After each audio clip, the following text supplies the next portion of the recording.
참고하시면 되겠습니다. 말씀으로 돌아와서 오늘 말씀 마태복음 5장의 말씀으로 심령이 가난한 자라는 제목으로 말씀 나누기를 원합니다. 이제 마태복음 5장은 여러분들이 잘 알다시피 이제 산상수훈의 말씀입니다. 그래서 주보에 보시면 제목이 산상수훈 1 이렇게 적혀 있는데 제가 이 산상수훈의 말씀을 좀 여러분과 시리즈로 좀 나누기를 원합니다. 그래서 오늘부터 이제 산상수훈의 첫 말씀은 여러분 알다시피 팔복입니다. 그러니까 천국 백성인 자의 성품이죠. 삶의 태도를 8가지 복으로 나눠서 소개하고 있는데, 이것이 예수님이 산에 올라가셔서 우리에게 가르쳐준 첫 번째 메시지입니다. 그래서 여러분들이 개인적으로 이 산상수훈은 꼭 읽으셔야 되는 이 신앙의 질서체계인데, 예수님께서 직접 설교하신 장면이에요. 5장부터 7장까지. 그래서 신앙인들을 하면 이것을 많이 필사도 외우기도 합니다. 그래서 이 산상수훈, 산상보훈이라고도 하는데 말 그대로 산에 올라가셔서 가르친 말씀이란 뜻입니다. 그래서 굉장히 긴 내용, 성경책의 빨간 글씨는 예수님의 직접적인 말씀이죠.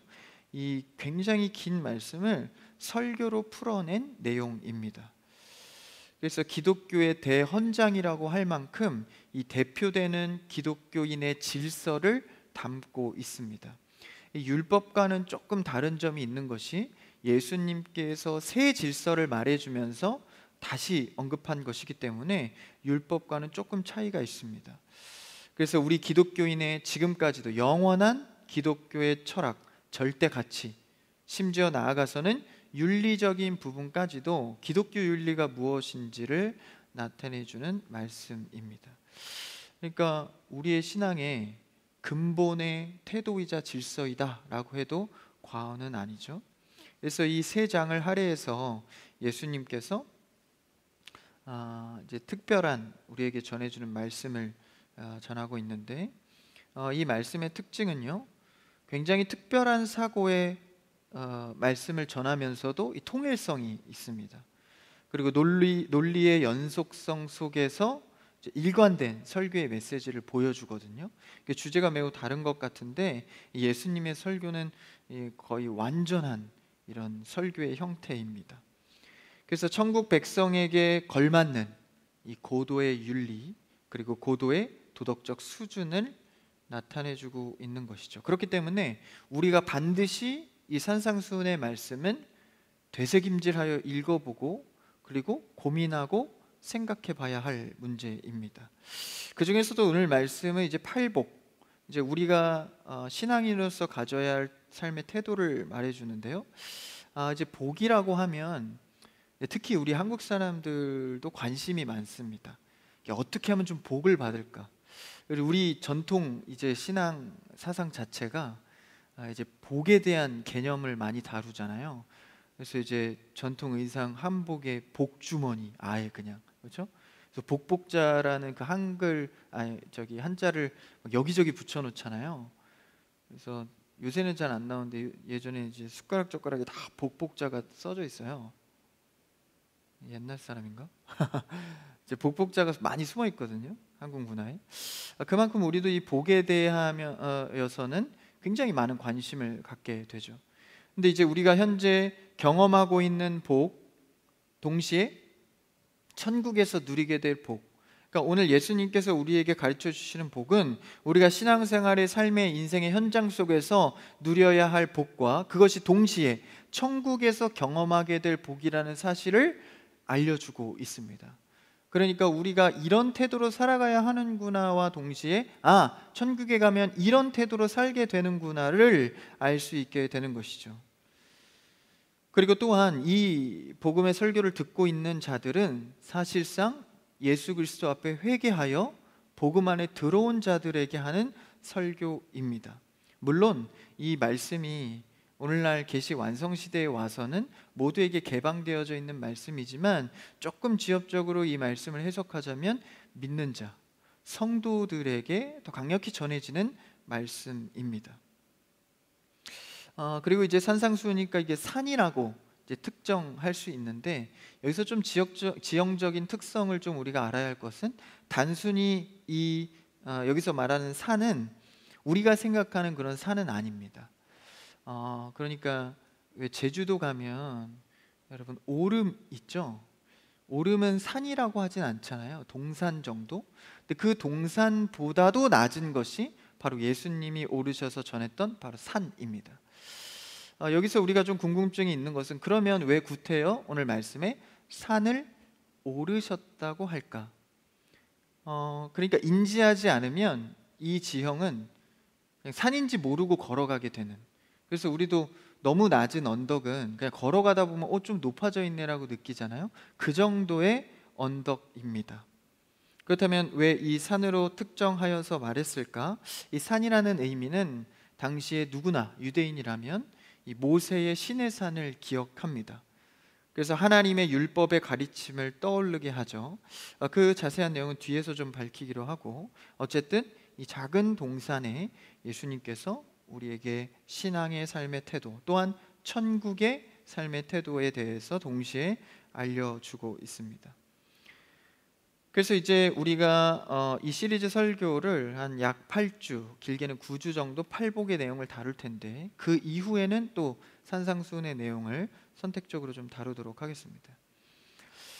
우리가 생각하는 이 복에 대한 개념은 좀 다양할 수 있습니다. 그러니까 우리가 이미지적으로 생각하는 기독교적인 복이 있을 수 있고, 그리고 우리 마음에 생각하는 이미지적으로 갖고 있는 복이 또 있을 수 있습니다. 개인마다 다를 수 있겠죠.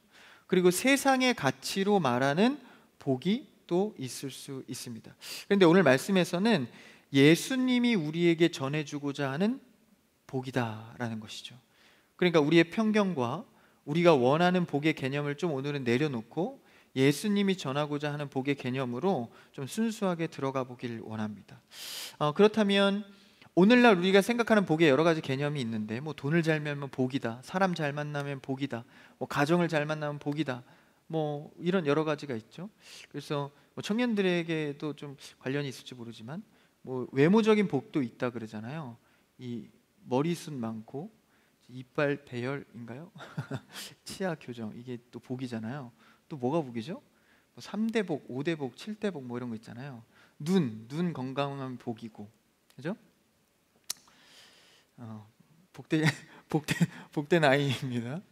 전혀 개의치 않고 이런 복들이 있어요. 그런데 오늘 우리가 조금 주목해야 할 것은, 예수님은 당시의 유대인들이나 사람들이 생각했던 복을 대비하여서 천국의 복이 뭔지를 알리는 것이거든요. 그러니까 당시의 사람들이 갖고 있던 복의 개념을 우리가 한번 생각해 봐야 하는 것이죠. 당시의 정치는 로마가 완전히 꽉 잡고 있었습니다. 유대도 거기서 벗어날 수 없었죠. 그래서 여러 나라를 속국 잡고 유럽 전역을 로마가 꽉 잡고 있었는데, 역사적으로 물리적으로는 이제 군사적으로 로마가 꽉 잡고 있었지만, 실제 정신적, 그렇죠? 철학적 이런 영역에 있어서는 그리스 헬레니즘 문화가 완전히 장악하고 있었습니다. 그렇기 때문에 유대가 말하는 복과 헬레니즘이 말하는 복은 굉장히 차이를 발생시켜 있었습니다. 그래서 그 부분을 우리가 조금 짚고 넘어가야 하는데, 그렇다면 정신적 지배를 갖고 있던 이 헬레니즘의 복은 무엇인가? 헬레니즘 문화는요, 당시에 신들이 굉장히 많았습니다.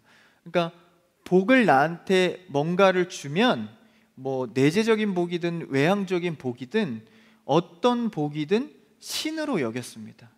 그러니까 돈을 나에게 많이 주면 돈의 신이 나에게 임하였구나, 뭐 이렇게 생각하는 거예요. 그래서 뭐 농작물이 잘 되면 뭐 태양의 신이 나에게 임하였구나, 뭐 그렇게 생각하는 거예요. 그리고 내 마음에 평안이 오면 평화의 신이 임하였구나. 그래서 여러 가지 신들을 이 복의 개념하고 결부시켜서 만들어낸 헬레니즘의 문화가 그러합니다. 그래서 그러한 복들을 헬레니즘 사상 속에 들어와 있었기 때문에 나에게 유익이 되면 어떤 신이든 취할 수 있는 거죠. 그러니까 개념이 나로부터 출발하는 거예요. 내가 잘 되면 그 신을 취하고, 내가 못 되면 그 신이 나에게 저주한 것이고, 기독교 신앙 고백하고 완전히 다르죠. 우리는 하나님으로부터 출발하는데 헬레니즘은 자신으로부터, 자신의 유익이 되는가 안 되는가로 출발을 하는 것입니다. 그래서 정신적이든 물질적이든 나에게 오는 복은 신과 만들어낸 신과 다 결부를 지었습니다. 이것이 헬레니즘 사상에 들어있는 복의 개념들입니다. 사실 이 유대권에서도 이 헬레니즘 문화를 영향을 안 받을 수 없기 때문에 이런 영향도 있지만 유대인들은 조금 달랐습니다. 왜냐하면 그들의 복의 뿌리는 이제 구약 성경, 이 모세의 율법이 있었기 때문에 구약의 가르침의 영향을 받아서 복의 개념을 생각했습니다. 그래서 우리가 흔히 알 수 있는 거, 우리가 이제 시리즈 설교에서도 보았는데 시편 1편에서 복은 율법을 따르는 자, 주의 말씀을 주야로 묵상하는 자가 복되다라고 고백했거든요. 그러니까 이 말씀을 근거해 보건대 이제 유대인들이 생각한 거예요. 아, 하나님의 말씀을 잘 따르는 것이 복이구나, 그게 곧 평화구나 생각한 것이죠. 그래서 그들은 이제 내재적인 이 마음속의 평안, 영적인 평안의 복을 훨씬 더 많이 묵상했습니다. 그러다 보니까 이 마음속의 평안을 얻기 위해, 이 복을 얻기 위해서 말씀에 집착하기 시작한 거죠. 그러니까 삶을 어떻게 살아낼까에 대한 고민보다 이 말씀을 더 많이 알고 이 말씀을 더 가져서 거룩에만 편향적으로 신앙생활을 하게 된 것입니다. 여러분, 말씀을 지식적으로 배우는 것에만 너무 치우치면 하나님이 원하시는 것들을 볼 수 없습니다. 그래서 여러분, 균형 잡힌 신앙생활이 되기를 축복합니다. 근데 유대인들은 그 이제 내적인 평안을 복이라고 집착하여서 이 말씀에 배우는 것에 또 경건한 일에만 너무 치우친 거예요. 주변을 보지 못하고 영을 생각하지 못하고, 그래서 이것을 복이라고 생각했습니다. 그래서 훗날 이것이 발전한 것이 신약시대에 와서 뭐죠? 바로 바리새인들입니다. 이런 그룹들이 생겨난 거예요. 그래서 아예 이 도시를 벗어나서 광야 같은 곳에 들어가서 이제 계속 말씀 연구만 하고 거룩만 외치는 것이죠. 그러다가 이제 도시로 다시 오니까 뭐가 되죠? 신앙적 꼰대가 되는 거거든요. 현실 감각이 없는 게 원래 그렇잖아요. 그래서 바리새인들이 율법주의가 돼서 말씀 이상의 것들을 자신들은 지키지 않으면서 강요한 것이죠. 그래서 이런 유대인들은 율법주의적 복을 생각한 겁니다. 다시 말하면 복을 조건절로 생각한 거예요. 이렇게 하면 복 받는다. 기도 5번 할 거 10번 하면 더 큰 응답을 받는다. 여러분, 사실 이런 사상들이 오늘날 우리에게도 남아있지 않습니까? 아, 내가 1년 동안 이 제목 갖고 기도했는데 얼마나 큰 응답을 주실까? 그건 우리의 사실 신앙 고백이 아닌 것이죠. 그래서 이 유대인들은 복이 조건절이 되어서 율법주의가 돼버린 것이죠. 행함으로 얻는 내적 평안을 복으로 여긴 것입니다. 이런 헬레니즘 문화와 그리고 유대인들의 복의 사상들 속에서 이제 예수님이 천국 질서가 무엇인지 새 질서의 말씀을 오늘 본문에서 말씀해 주고 있는 것이죠. 그러니까 이런 사상들이요, 어떤 그룹이나 일정한 사람들이 갖고 있던 생각이 아닙니다. 그냥 유대인들이라면 또 로마에 속되어 있는 모든 이들이 갖고 있는 사상이었습니다. 그러니까 다른 생각은, 다른 개념은 없었던 거예요.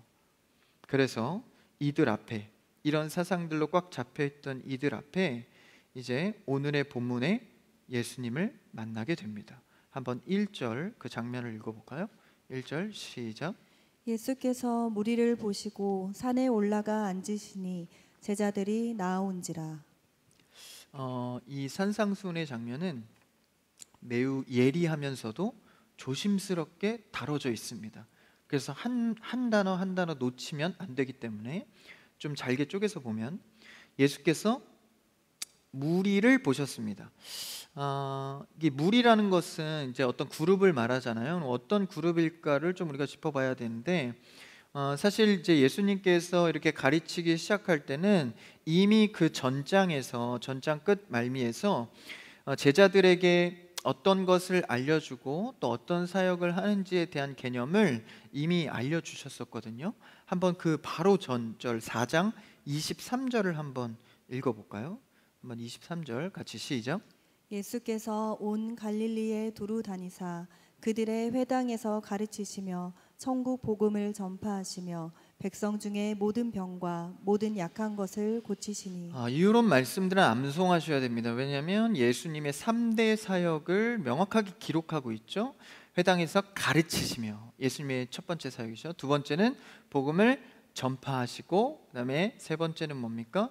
모든 병과 악한 것을 낫게 치유 사역을 하셨죠. 이게 예수님의 3대 사역인데, 이것을 통하여서 복음 전파 그리고 고치고 가르치는 것을 통하여서 제자들에게 경험시키는 거예요. 이런 사역으로 이제 우리가 새롭게 그리스도를 통하여 사는 삶, 내가 정해준 질서로 어떤 삶으로 살아가줘야 하는지를 이 사역을 통해 진정한 하나님의 나라 이루는 것을 보여주는 것입니다. 그래서 이 언급을 살짝 해주시고 그 다음에 1절로 넘어오게 되는 거죠. 그랬을 때 이 설교가 이제 제자들 또 그 무리, 이 성도를 향한 메시지잖아요. 이 무리를 보셨는데 이제 그 무리가 누구인지가 바로 그 다음 절에 나오는데 24절을 한번 읽어봅시다. 24절 같이요. 시작. 그의 소문이 온 수리아에 퍼진지라. 사람들이 모든 앓는 자, 곧 각종 병에 걸려서 고통당하는 자, 귀신 들린 자, 간질하는 자, 중풍병자들을 데려오니 그들을 고치시더라. 이런 무리가 있죠. 근데 이런 무리가 25절 그 다음 절을 읽어볼까요? 25절 시작. 갈릴리와 데가볼리와 예루살렘과 유대와 요단강 건너편에서 수많은 무리가 따르니라. 그러니까 이 수많은 무리들, 그렇죠? 이 소문이 퍼져서 모이게 된 이 사람들은 다 누구예요? 병 걸리고 고통당하고 귀신 들린 자, 간질병, 중풍병자, 이런 자들이 나아온 거예요. 이런 무리들 앞에 슬픔과 어려움, 절망에 있는 자들, 그리고 자신들이 헬레니즘 문화와 유대인들의 그 복에, 그 율법적 복에 있던 사람들이 진짜 복이라고 여겼던 그런 사상들을 쫓아다니다가 예수님에게 서게 된, 그렇죠? 그러한 자들, 그러한 무리들이 예수님 앞에 서 있다라는 것이죠. 그 무리를 어떻게 하셨죠? 1절 다시 돌아오십시오. 예수께서 무리를 보시고입니다. 중요한 동사인데 여기서 봤다라는 것은 물리적으로 시각적으로 봤다라는 얘기가 아닙니다. 물론 이제 시각적으로 본 것도 있지만 여기서의 단어는 에이도라. 그러니까 이 단어는 그냥 시각적으로 본 게 아니라 경험하여 주목하여 봤다라는 거예요. 그러니까 그의 마음과 생각을 봤다라는 것이죠. 그러니까 남들이 보지 못하는 경험, 남들이 보지 못하는 것을 예수님이 보셨다라는 것입니다. 그럼 이 뒤의 내용으로 유추해 보건대 바로 하나님 나라의 질서, 영적인 궁핍함, 유대인의 복의 사상, 헬레니즘의 복의 사상에 지쳐 있는 그 자들의 심령을 보고 계신 것이죠. 그것을 보시고라고 표현하고 있는 것입니다. 그러니까 예수님은 우리가 사람을 바라보는 차원과 좀 다른 차원의 시각을 갖고 계신 거예요. 그러니까 우리도 신앙인이라면 그 마음을 좀 보고 영혼을 봐야 한다고 하지만 우리는 연약해서 좀 외모도 많이 보고, 그렇죠? 인정하시죠? 그래서 그 사람의 뭐 어떤 스타일도 많이 보게 되고 어떤 이렇게 사상을 갖고 있나, 생각을 갖고 있나, 뭐 이런 외모적인 것들을 많이 보게 됩니다. 그런데 예수님의 시각은 좀 달랐던 거예요.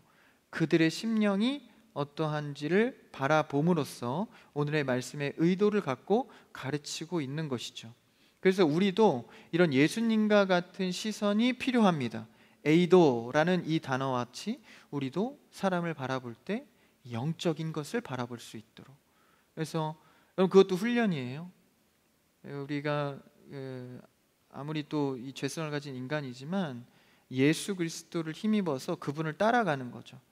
그분의 시선에 나의 시선도 머무는 거죠.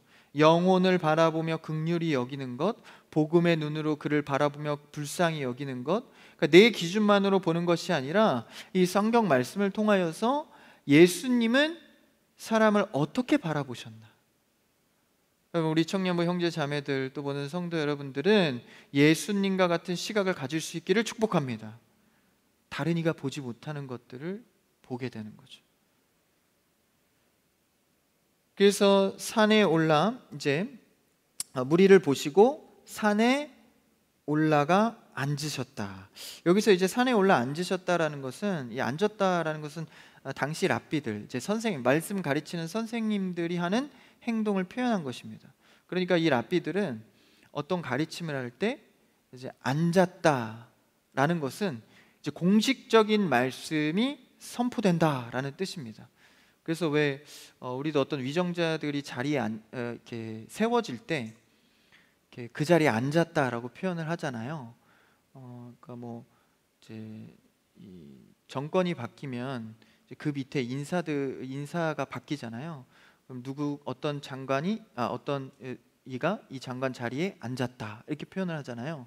그 앉았다라는 뜻이 뭐냐면 의자에 앉았다라는 게 아니라 그의 사역이, 그의 일이 시작되었다라는 뜻입니다.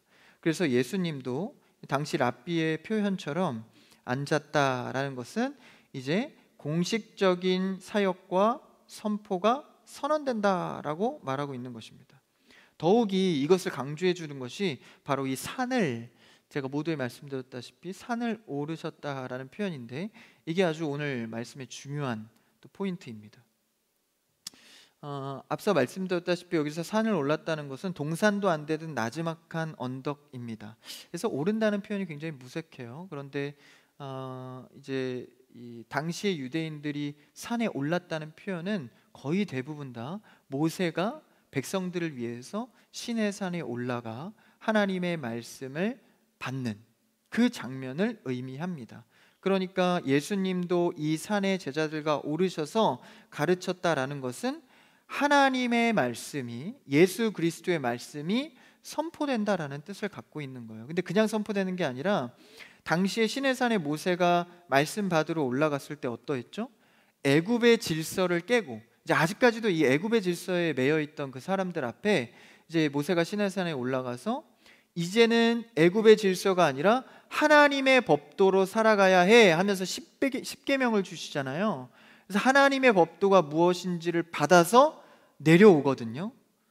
그 장면이 바로 예수님께서 하나님의 법칙, 성도로서 어떻게 살아가야 하는지, 이제는 유대인의 율법주의도 아니요 헬레니즘의 다양한 신들의 개념으로 살아가는 것이 아니라 예수 그리스도 하늘나라의 질서로 살아가야 한다라는 것을 바로 이 산에 올라가 앉으셨다라는 뜻에 내포하고 있는 것입니다. 그러니까 이제 우리가 이 말씀을 접할 때는 전의 것, 내가 생각했던 질서를 내려놓는다는 마음으로 말씀을 접해야 합니다. 그러니까 우리는 항상 말씀을 접하다가 내 거 내려놔야겠구나 생각을 하지만 사실 먼저 마음부터 정해야 돼요. 우리가 말씀을 대할 때는 나의 것을 내려놓고 하나님의 질서를 받으리라. 그래서 이렇게 애굽의 질서를 깨고 하나님의 법대로 나아간 것처럼 이 예수님의 하나님의 나라의 질서를 그들에게 알려주고 있는 것이죠.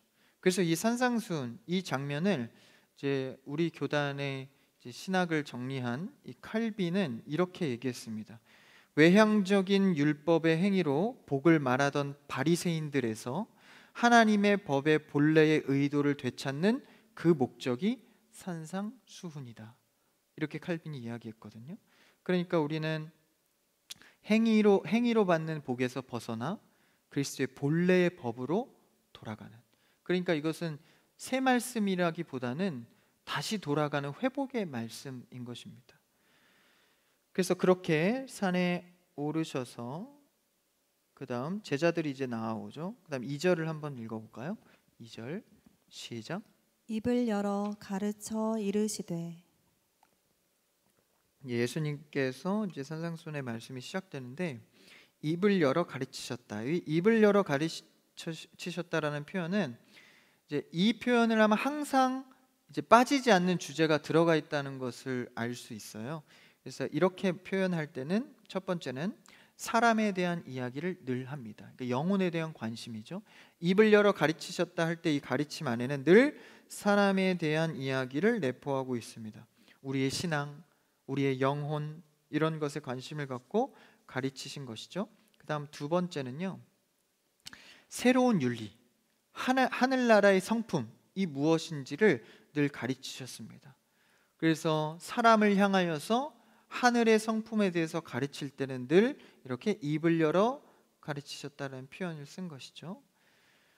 그래서 이제 복에 대하여서 선언하실 때 이제 3절의 첫 번째 그 복이 나오는데, 심령이 가난한 자는 천국이 그들의 것이다. 근데 이제 이 형태로, 그러니까 심령이 가난한 자, 뭐 애통한 자, 온유한 자는 복이 있다, 이런 문장의 형태로 이제 한글 번역은 되어 있는데, 사실 이것을 조금 더 우리가 교정해서 좀 생각할 필요가 있어요. 왜냐하면 이 팔복의 말씀은 앞서 우리가 개념화했듯이 이제 조건절로 복이 오는 게 아닙니다, 이 예수 그리스도의 질서는. 근데 이제 말씀을 보세요. 말씀을 보면 이게 조건절 같잖아요. 심령이 가난한 자는 복이 있다. 그러니까 이렇게 해석하는 거죠.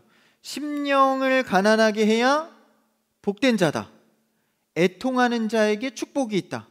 온유하는 자에게 축복이 있다. 이렇게 해석을 하는 거예요. 그럼 이제 유대인의 그 복의 개념과 다를 게 없잖아요. 그냥 행위적으로 얻는 복, 그렇죠? 이렇게 해석하면 예수님의 의도와 전혀 다른 해석을 하게 됩니다. 유대적 사고로 해석을 하는 거죠. 그러니까 우리는 철저히 이것은 복이 조건절이 아니다라는 사실을 먼저 인지해야 됩니다. 이것은 문법적으로 사실 이것을 직역하면 복된 자여라고 선언을 하는 거거든요. 그러니까 복된 자여, 너는 심령이 가난한 자이다 라고 하는 거예요. 그러니까 복된 자로 먼저 선언을 하고 그 다음에 그 자의 모습이 무엇인지를 설명하고 있는 거죠. 여러분, 우리는 예수 그리스도 안에 들어온 그 다음부터는 모두 다 복된 자입니다. 할렐루야. 우리가 어떤 삶을 살든, 죄를 짓든, 교회를 떠나든 다시 돌아와야겠죠. 어떤 모습이든 예수 그리스도 안에 있으면 복된 자라. 할렐루야. 그래서 이 팔복의 말씀은요, 그리스도 안에 있는 자는 누구나 복된 자다, 복된 자요라는 선언을 먼저 하고 있는 거예요. 그럼 그 뒤에 따라오는 건 뭐죠? 제가 늘 이야기하는 것 중에 하나가 사도 바울의 가르침인데, 믿음과 행함은 늘 동전의 양면입니다. 행함을 해서 믿음이 생기는 게 아니고 믿음 때문에 행함이 되는 게 아니라 이 동전의 양면인 거예요. 이것은 사실 이성적으로 이해하거나 설명하기는 매우 복잡하고 어렵습니다. 그러나 이는 동시에 발생하는 일입니다. 그러니까 믿음이 우리 안에 들어오면 행함도 그 성령 하나님이 도우심으로 같이 발생되어지는 겁니다. 그러니까 복된 자여라고 선언하는 것은 사실 우리 안에 뭐가 들어와 있다는 거예요? 가난한 심령, 심령이 가난한 자의 면모가 들어온 것입니다. 그럼 이제 뭐가 남았죠? 인생의 시간이라는 곳 공간 안에서 우리가 이 심령이 가난한 자로 살아내야 하는 영역이 남은 것입니다. 근데 너무 두려워하지 않을 것은 늘 우리와 성령 하나님이 함께 하시니 이 선한 심령이 가난한 자의 길로 가게 한다라는 것이죠. 그래서 여러분, 이 말씀을 통해서 우리는 심령이 가난한 자의 길을 가기를 사모하고 또 그 길을 가기를 순종해 가는 것이죠.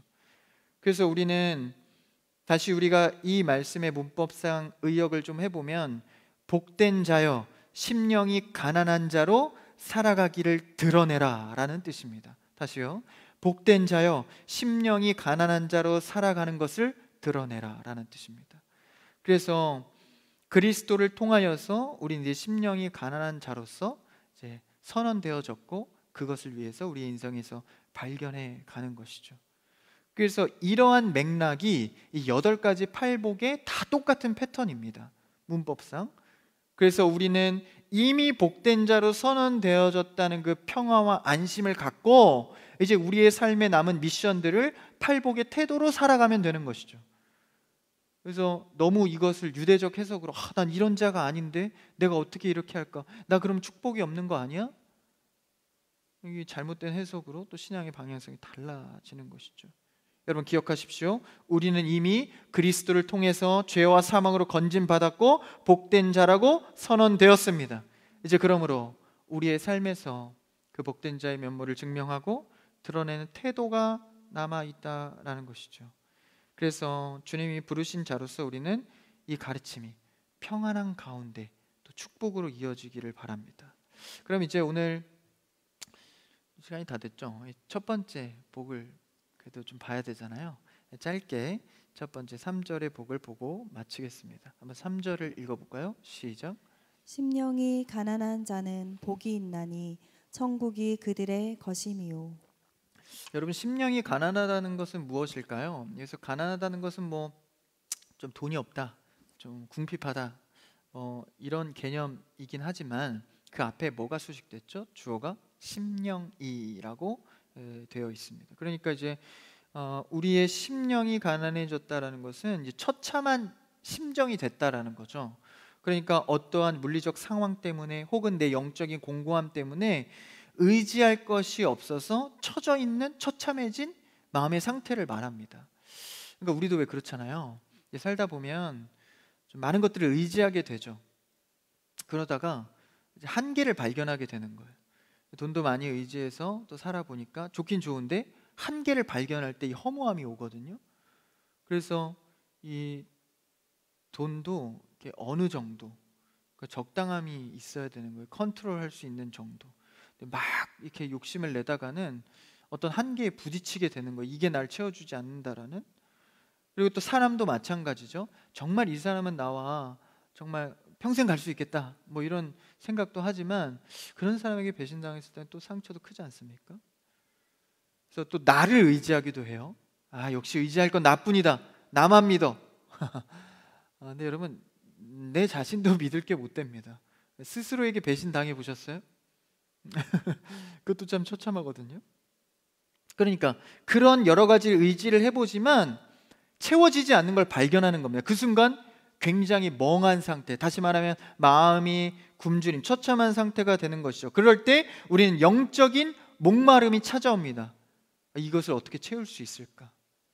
그래서 이런 상태에 된 사람이 예수님 못 만나면 막 극단적인 걸 하자, 자극적인 거, 마약이나 성매매나 극단적이고 자극적인 걸 찾게 되는 이유가 바로 이 심령의 가난함 때문에 그렇습니다. 근데 우리는 복된 자다, 복된 자로서 심령이 가난할 때 누구에게 가요? 그리스도께 가는 겁니다. 그래서 심령이 가난한 자는 복이 있다라고 말하는 것이죠. 그래서 이 심령이 가난한 것을 조금 더 직역해서 보면 바로 겸손을 의미합니다. 그러니까 마음이 어려워지고 채워지지 못하는 상태에서 우리가 낮아질 수 있는 최고의 조건이다라는 것이죠.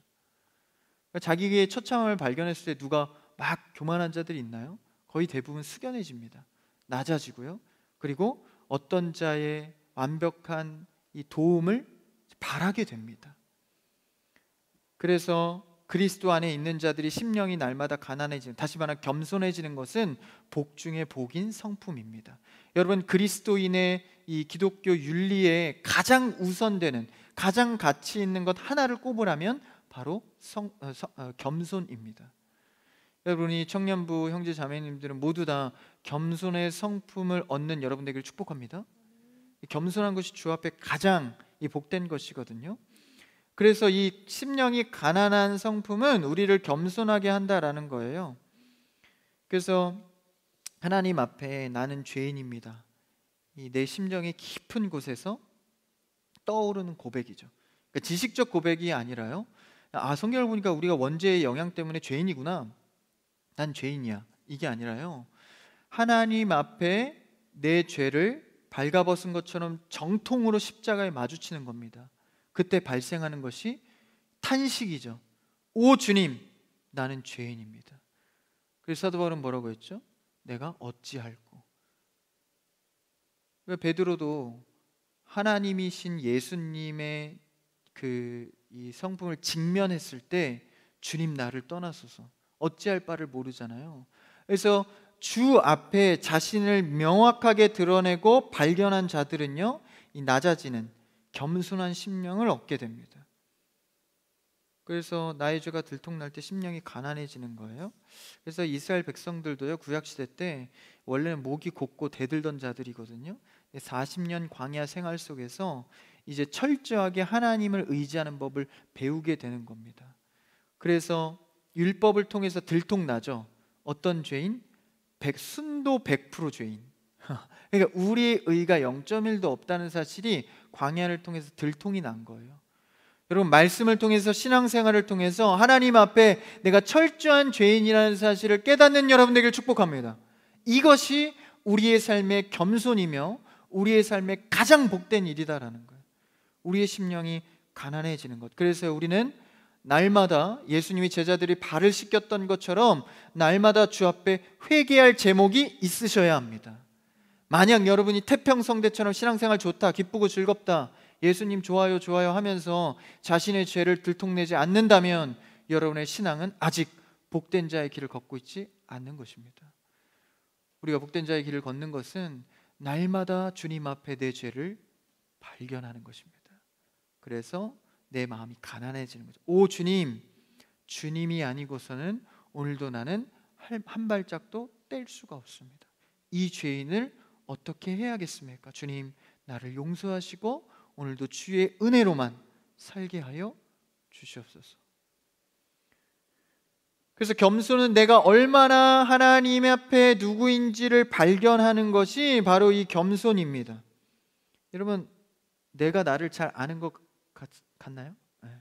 저도 저를 많이 발견한 것 같은데 또 몰라요. 저도 모르는 제가 또 막 나오거든요. 하루가 멀다 하고. 그런 걸 볼 때 하나님 앞에 나를 비춰야 할 것들이 얼마나 많은지 모릅니다. 이 겸손의 반대는 뭐죠? 그러면 이 겸손한 일로 들어가지 않는 자는 뭐죠? 교만입니다. 교만의 정의를 다시 한번 해볼까요? 교만은 으스대고 잘난 척하는 게 교만이 아니라요, 좋은 일이든 나쁜 일이든 하나님과 상관없이 하는 모든 일이 교만입니다. 만약 여러분이 아무리 좋은 일을 했다 할지라도 남을 도우면서 아무도 모르게, 참 멋있잖아요. 탁 도우면서 그랬다 할지라도 하나님과 상관없이 한 것은 교만입니다. 교만의 정의를 다시 해야 되는 거예요. 우리가 그냥 표면적으로 나타내는 좀 이렇게 의시되는 것은 교만이 아니라 그냥 원래 그 사람은 그런 거예요. 교만이야. 그러니까 우리가 성경적 교만은 뭐죠? 성경적 교만은 하나님과 상관없이 하는 모든 일을 지칭합니다. 교만은 패망의 선봉이요, 그리고 하나님과 늘 멀어져 있는 삶의 태도입니다. 그래서 우리는 하나님과 늘 가까이하여 나의 죄를 들통내는 일을 게을리하지 마시고 늘 말씀 앞에 자신을 비춰내는 가난한 자의 심령이 있는 여러분 되기를 축복합니다. 하나님의 은혜는요, 늘 어디로 흐를까요? 하나님의 은혜는 늘 낮은 곳으로 흐릅니다. 결코 높게 흐르지 않아요. 하나님의 이 은혜는요, 늘 낮아져 있는 자들에게 흐릅니다. 그래서 예수님도 낮은 자의 성품을 찾아다니시잖아요. 사마리아인들, 중풍병자, 병에 걸리면 참 심령이 가난해져요. 그래서 말 듣다 안 들면 여러분 건강을 확 찌실 때가 있거든요. 주의하셔야 돼요. 그래서 대략 2-3번 만에는 말을 들으셔야 됩니다. 한국 사람 3-4번, 하나님도 3번 좋아하시거든요. 3-4번 만에 안 들으시면 어쩔 수 없어요. 건강을 치면은 막 은혜가 넘치거든요. 저도 경험해 보면 건강이 약화되면 주님 큰일 났어요 막 이러잖아요. 그게 사람의 생례입니다. 그래서 어쨌든 하나님은 늘 낮은 곳으로 은혜를 흘리시기 때문에 우리도 낮은 자의 심령으로 살아가는 것이 복된 일입니다. 여러분, 내가 하나님 앞에 나의 죄를 드러내는 것이 곧 겸손이기 때문에 어떠한 상황 가운데에서도 우리는 은혜를 간구하는 낮은 자의 심령이 되기를 주님으로 이름으로 축복합니다. 이 복의 개념을, 이 기독교 윤리의 개념을 이 팔복 안에서 찾아가시고 복된 자로서 선언해 주신 우리에게 삶의 태도를 가르쳐 주실 때 순종함으로 주 앞에 나아가는 여러분이 되기를 주님의 이름으로 축복합니다.